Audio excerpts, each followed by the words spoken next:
Hey guys, what's going on? It's Eli back with another review video and continuing on reviewing Halloweenish films on the weekdays. Yes, that's right guys. You read the title and you know exactly what the next Halloweenish film it is that I'm reviewing. And as was clearly teased in the last review video, and this is, without a doubt, a top/true Hitchcock film masterpiece/film gem, right? Everything about this one Hitchcock film, and with it being something horror, and of course perfect to watch around Halloween time, And I'd say, it's definitely up there next to, say, The Birds, North by Northwest, Rear Window, need I go on? Just being one of the top best films to come from the late legendary filmmaker himself, Alfred Hitchcock. And if you notice, because I do have him for the green screen backdrop, fantastic. So, yes, that's right, guys. I am now finally reviewing from 1960, Alfred Hitchcock's Psycho. Yes, Alfred Hitchcock's Psycho. Just, what can you say? Really, what can you say about Hitchcock's Psycho?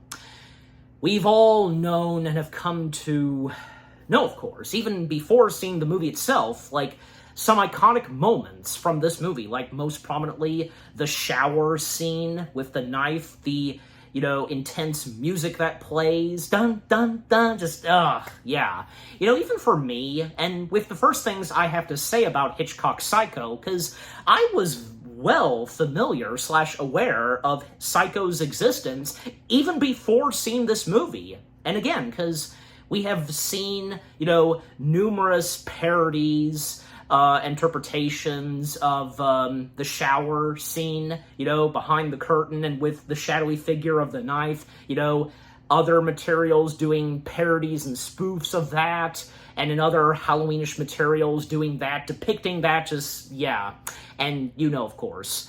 And anybody who would know all of that before seeing the movie itself, and finally, and that goes for me, having finally seen the movie itself, just not a disappointment, and the impact that Psycho has left off, even to this day still. Hitchcock, who managed to find a way for this movie of his to still, to this day, make audiences be terrified of what goes on all throughout this movie, with the suspension, and with the main antagonist, and so on, there's just no doubt, It's definitely one of the top perfect films to watch around Halloween time, and in the horror genre, from the world of Hitchcock and his movies, and for me, because again, just having to finally watch it, I really enjoyed it, from beginning to end, and to see it in all of its glory, and with what all happens throughout Psycho, just fantastic. Everything from the characters, the storytelling, the music, and the suspense. We all have heard that iconic music and score from Psycho, and to watch the movie itself and to hear it, And, of course, with the iconic sets from the Bates Motel and the Bates family house, on top of where the Bates Motel is, on top of a hill, which, of course, to this day, residing in the Universal Studios backlot tour. That being an iconic location and site for those that, take a ride in the tram during the tour, or sometimes, you get some special, walkthroughs, and you get to walk up and come face to face with the Bates Motel and the Bates house. What more do I have to really say? Psycho is without a doubt a memorable, classic Hitchcock film, and just being a fantastic horror film in the horror genre, you would agree too. And by the way, because I'm sure a lot of you know this, that this was once a Paramount Pictures film. I think, it technically still is. I mean, besides, the Paramount logo is still in the movie. But nowadays, of course, now Psycho is a Universal Pictures film. So, yeah, which, nothing too bad about it. And, Psycho fits well in the family of Universal Pictures, and again, on account with, the Bates Motel and the Bates house being there in the backlot tour, but yeah. So, and yeah, because I'm wearing this shirt, because, in respect and homage for this originally once being a full-time Paramount Pictures film, but yeah. Okay, so with the first things I've had to say about Psycho now out of the way, now, as always, for me, read the description / the story. Phoenix secretary, Marion Crane, on the lam after stealing $40,000 from her employer in order to run away with her boyfriend, Sam Loomis, if I got his last name right or wrong, but again, you know me sometimes, but I'm pretty sure Loomis, is overcome by exhaustion during a heavy rainstorm. Traveling on the back roads to avoid the police, she stops for the night at the ramshackle, if I said it right, Bates Motel, and meets the polite but highly strung proprietor, I'm having trouble pronouncing that word, but you know what I'm saying, Norman Bates, proprietor, sounds right, which being Norman Bates, as I said, a young man with an interest in taxidermy and a difficult relationship with his mother. His best friend being his mother. Okay, so, now with reading the description / the story out of the way, let us now dive into the film itself. Shall we? Okay. So with, an amazing way to start the movie with the opening credits and in its style and how the Paramount logo is shown in the style of Psycho, and with that iconic music and score playing, and to go ahead and say this some more, because, the music and score all throughout Psycho, and during these suspenseful moments, and when the music plays, just so iconic, memorable. Need I go on? So, in Phoenix, Arizona, we see our two main protagonists, which, again, being Marion Crane, being played by the late Janet Leigh, which, for those of you that I'm sure probably know, she is the mother of Jamie Lee Curtis.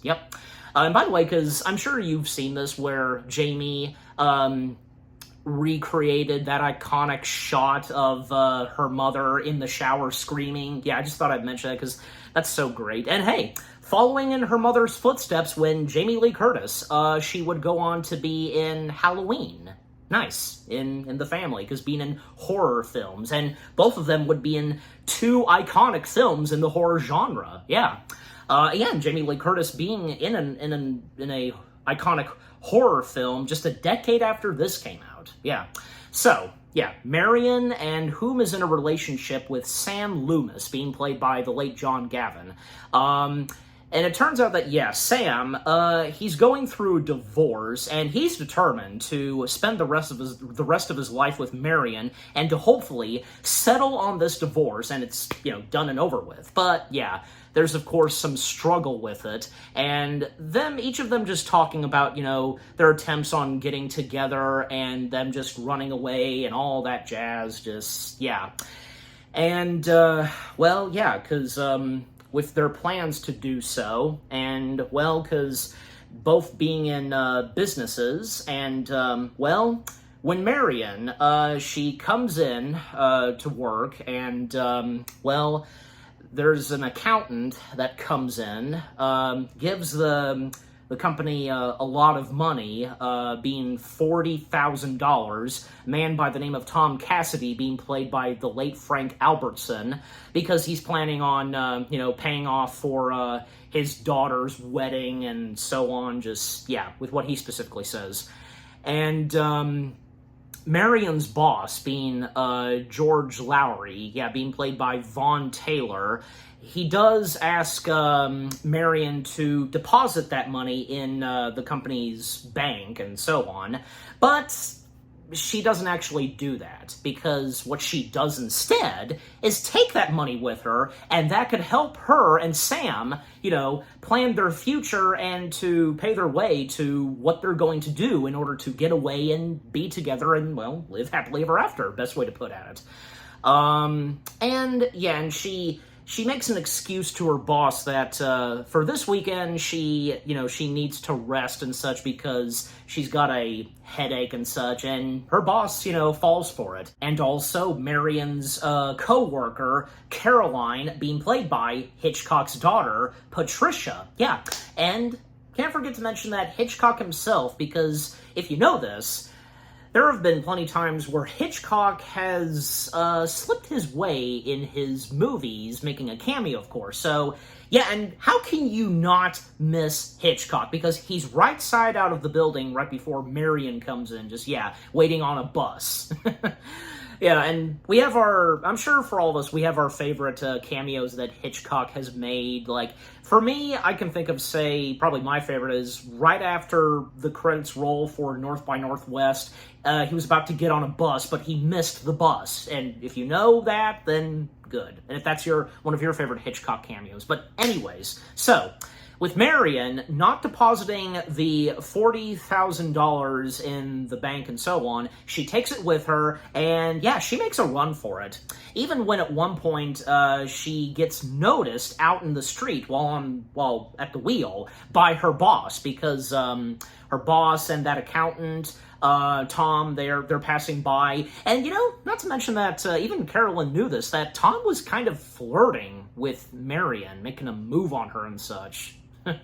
But, so, as I said, Marion making a run for it, and, and then she starts to hallucinate herself by imagining this all in her head, like, accusations, hearing the voices of, like, say, Carolyn, her boss, all of that, that she's being accused and such. And this would go on for a little bit while she's still on the highway. Even at one point, she had to pull over for the night because she was very tired. And by the next morning, a highway patrol officer, being played by Mort Mills, notices Marion in her car sleeping and taps on the window, and, with her waking up, and, she starts to get a bit, nervous, and with the anxiety in her. I mean, who could blame her? And, the cop, the patrol officer, I should say, assuring her that she's in no trouble, she didn't break the law or anything, just, wanted to make sure, like, what's up with her, if she's alright, and, well, even when she establishes to the patrol officer that, she's in a hurry, she's on the road, etc., it's, very important. And even when at one point the highway patrol officer asks for her license, etc., and in the end, it all turns out good. So, she's now able to proceed, continuing on the road, but the highway patrol officer then starts to follow her, even when it would lead to, when she would find herself at a car exchange shop. She's gonna exchange her car with another one. A used car, sales place. And the guy running the place, that being California Charlie. That's literally how he's credited. California Charlie, being played by the late talented John Anderson. And I've seen John Anderson in a lot of other great materials, like most prominently on TV. He was the captain in the episode of The Twilight Zone, The Odyssey of Flight 33. If you remember that episode, that's a good one. And even had a guest appearance in an episode of Season 3 of Star Trek The Next Generation, if you know which one that is, and the episode he appeared in. That was a good one. And he's done a lot more than that, and I think, as I recall, he was in another episode, and so he was, in a few more episodes of The Twilight Zone, like, one of my favorites, The Passage of Trumpet, that being one of my top favorites, so he was in that. And just a lot of other great materials that he's been in, and hey, Psycho being one of them, of course, as California Charlie. But, as I was saying, and to speed things up some, she finds herself, again, at this used car shop, and again is going to exchange her car with a used one, and telling Charlie that, she's in a hurry and wants to get this done and over with. And with her seeing the highway patrol officer on the other side of the road, and at times is looking at the highway patrol officer, he's checking her out still, and even it's obvious that she's accidentally / unintentionally got the highway patrol officer suspicious about her. With the car being chosen, and when she asks to use the ladies' room, and with how much money she needs to pay for this car, it's going to cost, $700. And, well, luckily she has that. Even California Charlie was a bit surprised with that, with how much money she had and when she handed it to him and such.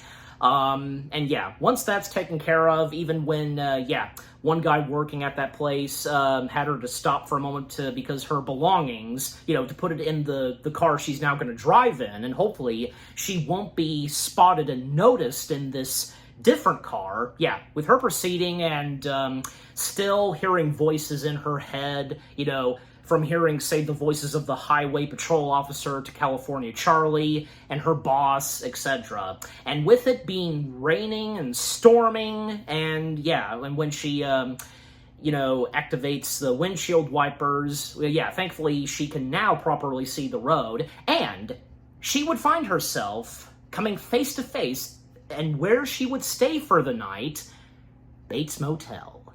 Yes. Now we finally get to the Bates Motel, and when she arrives, she checks the front desk, and nobody's there. Nobody's there running the place or anything, and she does notice a big, nice-looking house on top of the hill, and notices a shadowy figure in the window that resembles a woman, and she then honks her car horn. Someone comes down from the house, which being the guy who runs the motel, and that, of course, being Norman Bates, and being played by the late, great, talented Anthony Perkins. Yeah. And, well, what can you say about the character of Norman Bates, and with what I almost said Anthony Hopkins. Wrong Anthony. And with Anthony Perkins, with what he brings to the performance of Norman Bates, the antagonist of this movie. Spoilers, but you know that by now. You don't really suspect anything with the character of Norman at first, because, with the interactions between him and Marion, they seem to go pretty well. And to continue with the movie, because, Norman's setting up Marion for a room, giving her a key, and she checks herself in on the book, that whole thing. And, even Norman, being more friendly to her, offers her to have dinner with her. And, and she would accept. And even when at one point, when she goes to settle in the cabin, she can hear from that house, Norman supposedly getting in a heated argument with his mother being aware that, there's someone living in the motel that just checked in the motel and is against this. And Norman just trying to get his mother to calm down, and just, by the end, just telling her to shut up because, he's had it and just can't take the stress anymore. So what happens next is, he takes down the tray of food, dinner time, and all throughout that sequence, the conversations that each of them have, and Norman sharing his passion for taxidermy, and talking about his mother, and as I was saying, because with the performance that Anthony Perkins brings, and, what he brings to Norman is amazing, because, again, at first, you don't really suspect anything from Norman. And even when, you would find out later that, he's a nice guy. How can he be so evil and, psychopath, hence the title? Well, we would find out later. So, and a twist to it, to mention this because, it's great to see that Norman Bates is right there next to Hannibal Lecter in the top 50, heroes and villains lists. If you know, you know. Because yeah, and yeah, because I brought up Anthony Hopkins. Because two great actors that go by Anthony, because each of them bringing to life two iconic movie villains on the big screen. Yeah, Norman Bates being at number 2 and Hannibal Lecter being at number 1. So, yeah. And you know what? Because Norman Bates, he's right there in between, say, Darth Vader and Hannibal Lecter. Vader is at number 3. So, yeah. Just thought I'd mention it, for, fun fact, of course. But yeah, as I was saying, and again, continuing with the movie, the conversations that Norman and Marion have, and Marion sharing a little bit about what's going on with her and such, about wanting to be with her boyfriend and such, and find a private island and so on. And again, with Norman talking about his passion for taxidermy and about stuffed animals, most prominently stuffed birds, and with what he describes about stuffed birds. Yeah, interesting point. And when, then Norman talks about his mother, he loves his mother very much, and considering her a best friend, because, yeah, to come straight from the movie Psycho, a mother being a boy's best friend. And also, to go ahead and mention this, because, yeah, if you are aware of this, Norman Bates being inspired by a couple of psychopathic real-life killers, like most prominently Ed Gein. If you know, you know, because, yeah, one of them. But I know that I know most prominently, the inspiration for Texas Chainsaw Massacre, Leatherface, yeah, it was inspired from, Ed Gein. But anyways. Because with, Norman Bates being inspired by Ed Gein because, how much Ed loved his mother and, a boy's best friend, that whole thing, and yeah, I'm sure just wanted to mention it, but yeah. So again, Norman talking about his mother, he loves his mother very much, but she does have some issues, and with what he specifically says to Marion about his mother, and when at one point, Marion simply suggests, why not put her in a hospital or something, with Norman and how he reacts to this, a madhouse and such, but just, yeah. And it does get a bit out of hand unintentionally. I mean, Marion didn't mean to start anything, but just, yeah. But, eventually it all seems to settle down, and Marion, well, by the next morning, she'll be up and leaving and proceeding on her journey and so on. And Norman offers to give her breakfast before she leaves by dawn, as she explains to him. And, after all that, she goes in to settle in for the night, and Norman, he goes back to his and his mother's house, and, he settles down, and when we come back to Marion, she gets undressed, and even at one point, can't forget to mention this, before Norman went back to the house, he took down a portrait, and there's a hole where he can see, through it, the cabin that she's staying in. Norman's a peeping Tom, as McFly would put it that, but anyways. Just all he sees is just her taking her clothes off, and we only see her in her underwear, her bra and so on. But yeah, again, after that, he did go back to the house to cool down. And as for Marion, yeah, because she then proceeds to take a shower, and yes, getting up to one of, if not the iconic moments to come from this movie, where yes, she undresses, gets in the shower, takes a nice warm shower, and while she's bathing herself, out of nowhere, we see a shadowy figure approach, pull back the curtain, and with that music playing, dun, dun, dun, and with that knife, just, yeah, and the way we're seeing the figure, it's obviously like a woman or something, right? So it makes you think that, yeah, this is probably Norman's mother, whom has come to just kill Marion, and that's what happens, yeah. And the fact that up to 48 to 49 minutes in this movie, that's how much we get of the character of Marion, whom is one of the main protagonists of this movie. But yeah,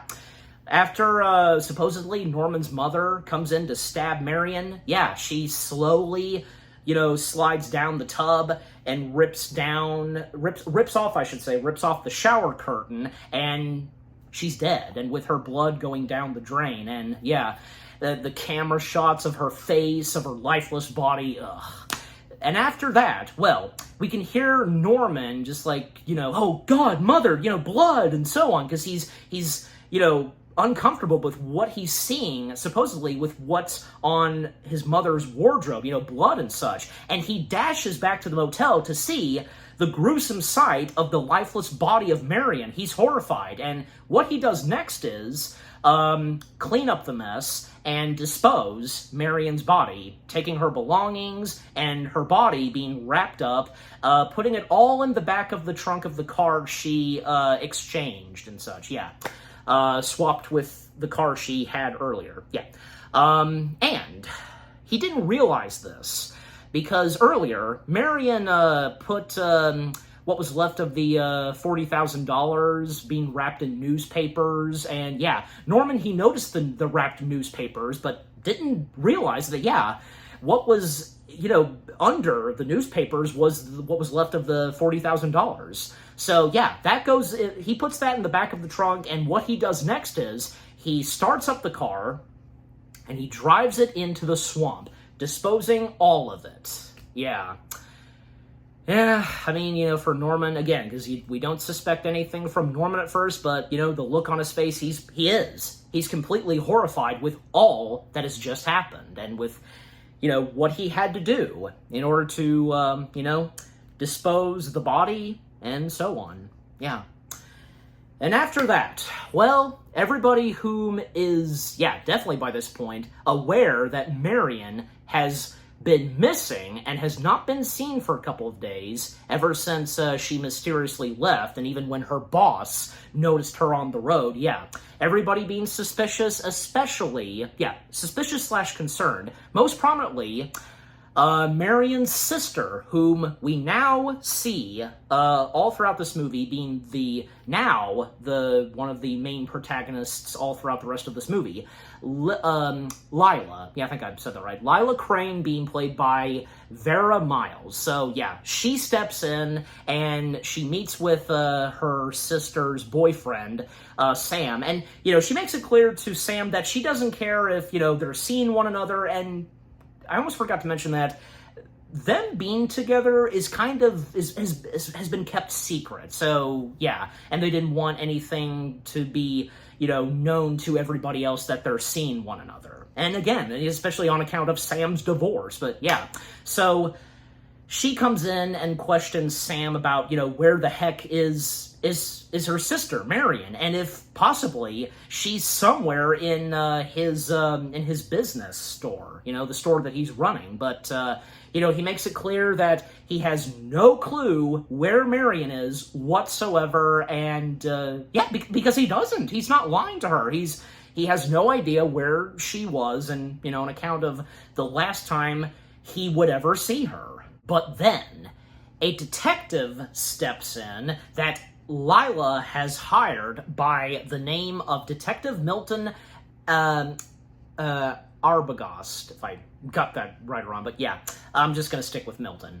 I mean, yeah, they call him by his last name all throughout the film, but I'm just sticking with Milton just in case. So, Detective Milton being played by the late Martin Balsam, yeah. Because he's been hired, and he's going to get to the bottom of this, of course, about the whereabouts and disappearance of Marion. And he mentions to them about, the fact that Marion had taken $40,000 with her when she was supposed to put it in the bank and such. And he also makes it clear to them that, because of this, they just want the money back. She's not going to be arrested or anything like that whatsoever. They just want the money back. And that's it. And, because they don't know anything. Both Lila and Sam, they have no clue where she is. They're both clueless. Then, throughout, montage of where he goes to different places, in Phoenix, asking them if they had seen Marion and with her whereabouts. And it would lead to Milton making his way to the Bates Motel where he would meet Norman Bates himself, and asking him if he had seen Marion and if there's been anybody, and if she were one of them that stayed at the motel. And according to Norman, nobody has been and has booked / stayed in the motel for a couple of weeks and so on. And Milton, still wanting to get to the bottom of this, he asks Norman if by showing a picture of Marion, if she did happen to have stayed at the motel. And Norman, because he's not going to tell Milton the truth, and especially with the pressure that's put on him and all he went through having discovered what his mother had done. And obviously he wants to protect his mother. Not wanting to get her caught and get in trouble and so on. So he pretends saying to Milton that she did in fact stay, but she left at dawn, and because she had to go on her merry way. And of course he doesn't say anything to Milton about what happened by the next morning, and that she was killed, of course. And Milton then checks those that booked in the motel, them on the book, the guest list and such, and by noticing Marion's name, then he insists on checking all 12 cabins, and the one that Marion stayed in was cabin number 1. Meanwhile, Norman, because with him getting very worried and nervous about this, and when Milton, after checking the 12 cabins, notices the house on top of the hill, and with the mentioning of his mother, and Milton, gotta slow down, Milton wants to ask some questions to his mother, but Norman's not going to have any of it, and with what he tries to explain to Milton about the situation with his mother, the answer is no. And Milton, he can tell, and we can tell with what he's telling on how Norman's behaving and so on, and getting a bit suspicious about Norman, and something obviously is off with Norman. So overall, because Milton is not able to go up to the house and get some questions and so on from Norman's mother, he obliges and he goes on his way. And after he leaves, he stops at a telephone booth and he makes a call to Lila about what all has happened and when he stopped at the Bates Motel. But at the same time, he is determined to question Norman's mother, and addressing this to Lila, and thus, he tells Lila that he's going to make his way back to the Bates Motel to question Norman's mother. And he does so. So Lila is now aware of what, the detective's going to do next. So, Milton now makes his way back to the Bates Motel. There's no sign of Norman in the motel, and when he notices, with the house, the lights being on, and the shadowy figure of Norman's mother, supposedly, he makes his way up to the house and tries to locate and see where Norman's mother is, and when he starts to make his way on top of the stairs, then someone comes out of the bedroom, and with the music playing, and with a knife in that person's hand, obviously, it's supposed to be Norman's mother, and Norman's mother is supposedly stabbing the detective. So that's the second victim in this movie that gets taken down. And when Milton, he tumbles down the stairs, and the more he gets stabbed, the detective is done for. He meets his unfortunate demise. And then a little later, Sam and Lila, gosh, slow down still. They're waiting for Detective Milton to come back with what all has happened and such, but they're getting too impatient, and they both got to do something about this. And Sam especially, he takes it upon himself to go to the Bates Motel himself to find out on what's happening. And them being in odds because, how Sam feels about this, and with Lila, and so Sam, he goes off by himself to the Bates Motel to locate and see if there's any presence of Norman or Milton. Nothing. But he did, in fact, see the shadowy figure in the house of Norman's mother. So that's what he saw. And he makes his way back, and with what he tells Lila, then they make their way to inform this to the sheriff, which means Sheriff Al Chambers, and also his wife, Mrs. Chambers. Can't forget to mention her being played, because Mrs. Chambers being played by Lauren Tuttle, if I said that right, the last name that is. And yeah, the sheriff, Al Chambers, being played by John McIntyre, if I said that right, but again, you know me sometimes. So they tell the sheriff about what all has happened, and with Detective Milton and such, and, Milton never came back, and also with the mentioning of Marion, but, the sheriff, he's not really sure about this and thinks that probably they're just, it's probably nothing. In fact, when at one point he does make a phone call to the Bates Motel where, he gets in touch with Norman and to see if everything's okay and with what Sam and Lila are suspecting is false. It seemed to go pretty well with the sheriff being on the line with Norman, and Norman telling the sheriff that, everything's going great and nothing that what both Sam and Lila suspected, nothing of that happened whatsoever. But even with Sam having mentioned that he did see, supposedly, the mother of Norman, but the sheriff, being aware of this, states to both Sam and Lila that Norman's mother has been dead for 10 years? 10 years, 10 to 13 years, if I remember to do so, I'll put that in the text to, just in case, to clarify that, how many years it's been since, Norman's mother's been dead, just in case, but okay. However, when, with the sheriff saying that, just Sam saying that he did see supposedly his, Norman's mother. And, what if that person who died wasn't Norman's mother? With what all they specifically say, the sheriff, he would take it upon himself to investigate.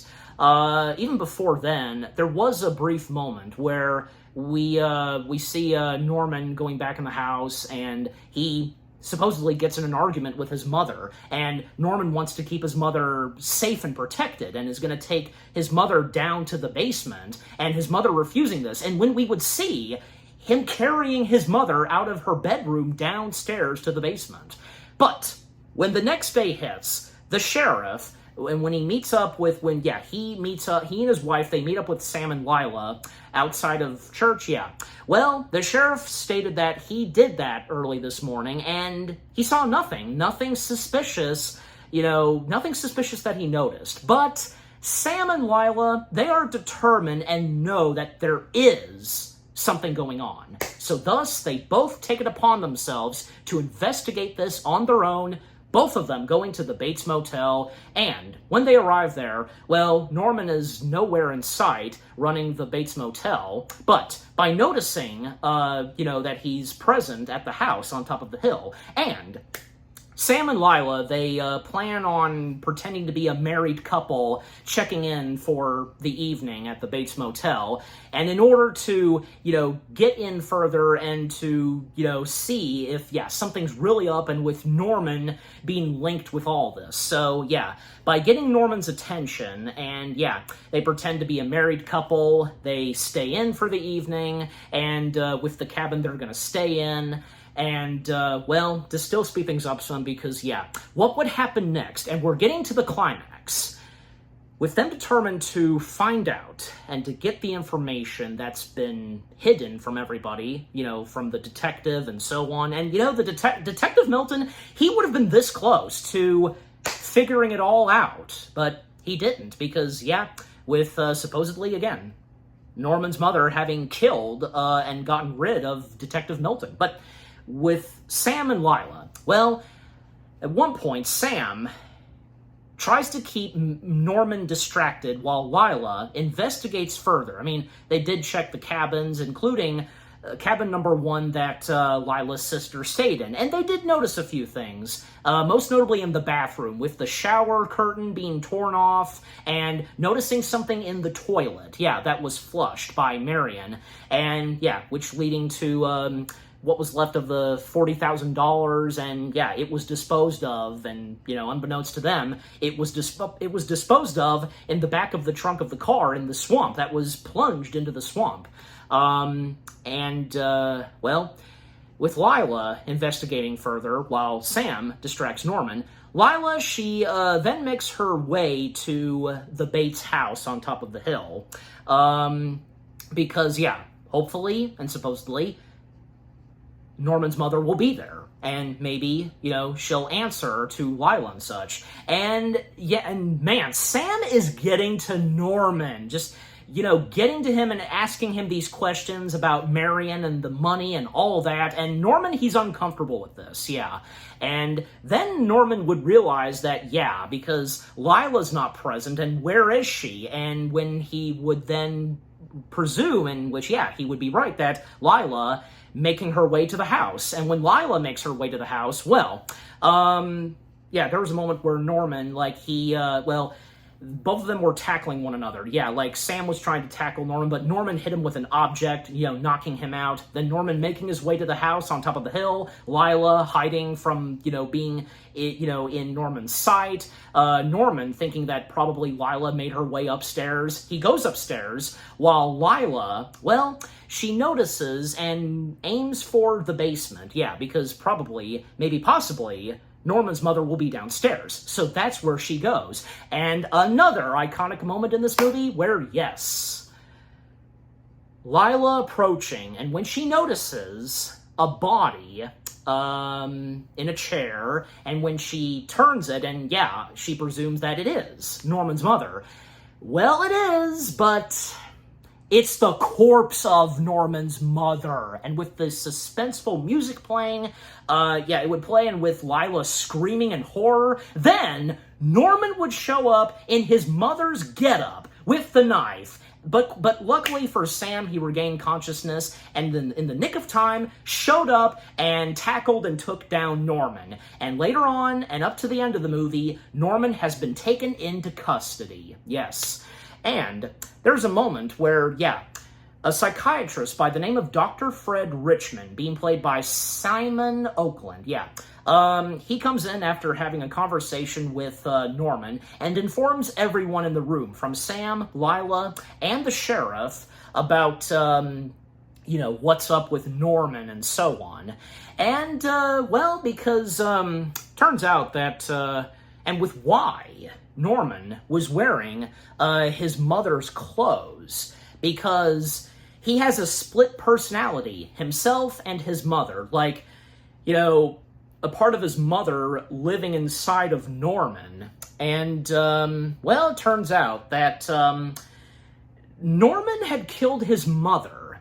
And it was mentioned earlier by Norman to Marion that Norman unfortunately lost his father at a young age, and his mother was all that he had, and she was left to raise and be a single parent, raising Norman and such. But at one point, his mother did meet a new lover, and Norman became jealous. And the doctor's explaining this to everyone, that, yeah, you know, when Norman's mother met a new partner, Norman became jealous. And it's like, you know, her best friend turning against him and such, and, you know, Norman's mother not loving him as she used to. And, yeah, just being so jealous about this. And when he was a teenager, and his guilt, however, caused him to develop the split personality, yeah. And where, yeah, he, again, as I said, you know, half of him being himself and half of him being his mother, yeah.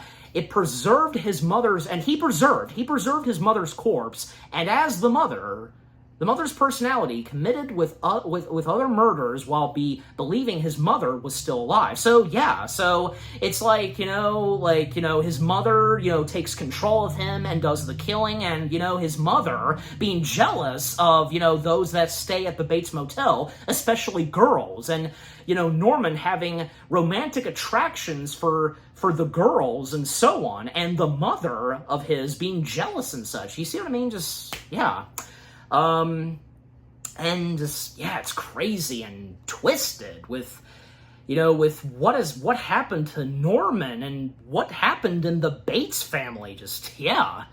Well, with the doctor explaining all of this, and again, because on account of him wearing his mother's getup, because not as a transvestite, but, because with what the doctor / psychiatrist specifically explained. Then, at one point, after all that the doctor explained, a policeman asking if, a blanket could be given to Norman because he's feeling a bit chilly. And yeah, nothing wrong with that. So the policeman taking that blanket to, Norman. And the last thing we see in this movie, one of the last two things, well, apparently, because we hear the voice, and as we have throughout the film, Norman's mother's voice, Mrs. Bates, and Mrs. Bates being voiced by the late Virginia Gregg, and those that were uncredited, like there was another voice for Norman Bates, but I mean, because it's interesting that the voice of Mrs. Bates is uncredited as Norman Bates. But the other voice for Norman Bates was Paul Jasmine. Okay? I'd like to think probably because Anthony Perkins was unavailable to do some voice recordings, I guess, I don't know, but I'm sure you would know this. Let me know in the comment section, but yeah. And to mention some of the other uncredited cast members, like the county sheriff being played by Sam Flint, and Police Chief James Mitchell, being played by George Eldridge. And there's also Deputy District Attorney Alan Dietz, being played by Francis D. Sales. And there's also a congregation member being played by Johnny Clark. And church member being played by Walter Bacon. And policeman on steps being played by Fletcher Allen. Okay. And those that are credited as extras, from George Dockstader and Harper Flattery and Lee Cass. I hope I'm pronouncing the last name right, but and a character that just goes by Man, being credited as Man, being played by, it was Robert Osborne. I didn't realize that. I have to go back and look. Yeah, that was cool. Robert Osborne making a cameo somewhere in this film. And a mechanic, obviously at that car exchange shop, being played by Don Ross. But okay, and the hardware store customer that Sam works at, he runs. That was played by Helen Wallace. But as I was saying, and to finish up the movie, because the last scene we get and the last dialogue we get is Norman Bates' mother going on saying that Norman did those killings, not her, and that she had tried but failed to lock her son up. And of course she never did after she died, after she was killed. And just disturbing, the fact that all throughout this time, and ever since Norman killed his mother, he had been keeping her corpse present in the family house. And when it just, it decomposed and all that, just, disturbing, and I mean, maybe, probably so. I mean, even to this day still, like the visual and shots of the corpse of Mrs. Bates, being disturbing. And it obviously was back in 1960, and to this day still is. and also, when seeing Norman being covered in the blanket and noticing a fly on his hand, and, he's not gonna touch the fly, and even with the voice of his mother saying that, not harming a fly, and that creepy look that Norman gives, and right before the movie finishes, and the last shot we get is the car that Marion drove it being pulled out of the swamp, and with the end showing, just, what a satisfying and great way to end off the film. And, well, the fact that there would be a couple of more Psycho movies after this. But, that is another story. But, wow, just Psycho. Hitchcock's Psycho is without a doubt a true horror film masterpiece. And, a top film gem of Hitchcock's, without a doubt.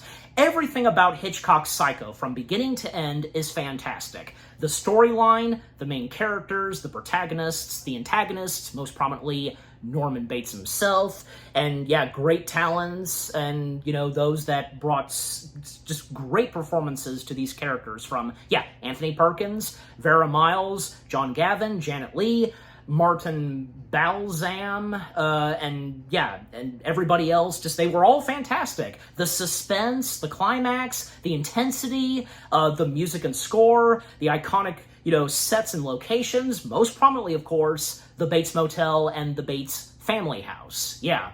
And when you don't suspect anything from Norman until at a certain point, and yeah, when you think supposedly it's his mother, supposedly, it's not. It's Norman, but with a split personality, and knowing the backstory of the Bates family, and also on account that, you know, we have the Bates Motel, you know, TV series, you know, that's a prequel to Psycho, if anybody's seen that. Yeah.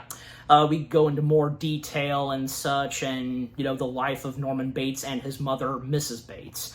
And just, yeah, just everything that was brought to Hitchcock's Psycho is so memorable, all of the above. It's just fantastic. What more do I really have to say?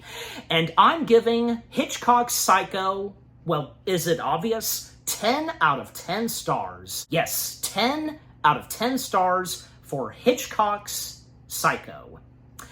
And what about you guys? What did you think of Hitchcock's Psycho itself? What was your first impression when you watched this film of Hitchcock's, I should say?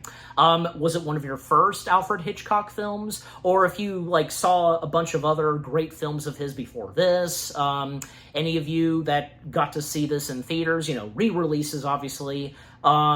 Favorite moments from the film? And if, you know, who doesn't? And like me, because if you had been well aware of the movie and the iconic moments to come from Psycho, seeing it being parodied and such in other materials, a lot of Halloweenish materials and such, you know, even at a young age, yeah. And even, like, yeah, the first time you saw this, you jumped from your seats and just was getting into the suspense and all that. Like I said earlier, seems as though that Hitchcock himself managed to, this day still, have Psycho still be terrifying beyond belief. Just, yeah, it's true. And yeah, if you would consider this being one of your top favorite Alfred Hitchcock films, and who are some of your favorite performances, like, obviously that would go to, say, you know, from Anthony Perkins and Janet Leigh, yeah. And if you ever, any of you, have ever experienced seeing, you know, at the Universal Studios Backlot Tour, the Bates Motel, the Bates family house, and if you've cosplayed as those characters, most prominently Norman Bates, yeah, and if you had that experience where Norman Bates comes out and whips out a knife while you're on the Backlot Tour, yeah. And if you've seen any of the other Psycho materials, the sequels, and that TV series, yeah, centering on young Norman Bates and his mother, Mrs. Bates, yeah.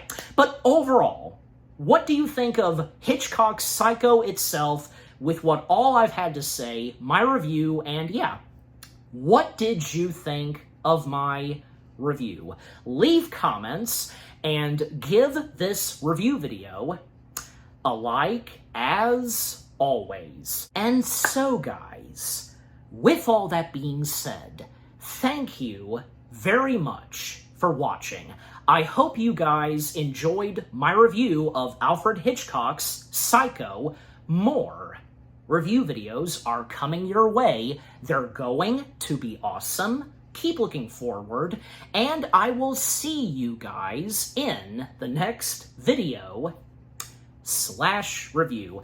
And, well, of course, continuing on, reviewing more Halloweenish films on the weekdays.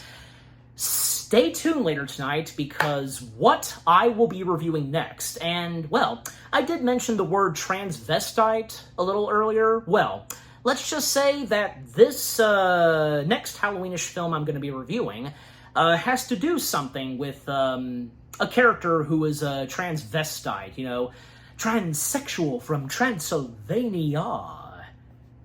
Is it obvious what I'm teasing. Oh, of course, yeah. Just stay tuned for that. Oh, yeah. Take care, and peace out. If you want to, maybe you should check in at the Bates Motel.